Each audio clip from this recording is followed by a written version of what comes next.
আমার একটাই আশা, আমি বাংলাদেশের নেতা হইয়াম, নেতা হইয়া জনগণের রাতে জুতার বাড়ি খাইয়াম, মার খাইয়াম। এরপরে দুলা মাইর আছে এটা এটা মাইর আছে এটা মাইর খাইয়াম। আর আমার মারতে মারতে একেবারে বাংলাদেশ ছাড়া হবো, মানে এরকম হইয়াম, নেতা হইয়া একেবারে নিজের পরিস্থিতি এরকম খারাপ করাম, বাদে আর না থাকবো একদম নিজের কোনো চিনা পরিচিত, নিজের যে চিনি না এরকম ভাবে মার খাইয়াম। মানে বাংলাদেশের নেতা হইলে তো মার কম পক্ষে খাল লাগবোই, তাই না? মার তো খাই আমি, শিবুর আমি মার খাবই, কারণ বাংলাদেশের জনগণ এখন নেতা করে পিটা, আমাদের মতো মানুষটে না।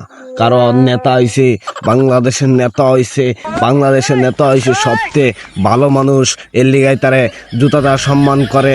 তার জন্য আমরা বুঝতে পারি না নেতারা, কারণ এর লিগাই তারা সম্মানের সাথে সাথে তারা আরো উপরে উঠতে চায়, মানে এমপি মন্ত্রী হইতে চায়।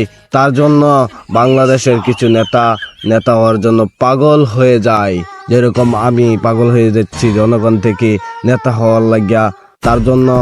তার জন্য সবাই পাগল হয়ে যায় নেতা হওয়ার জন্য, বুঝছো? এটাই সে বাস্তব।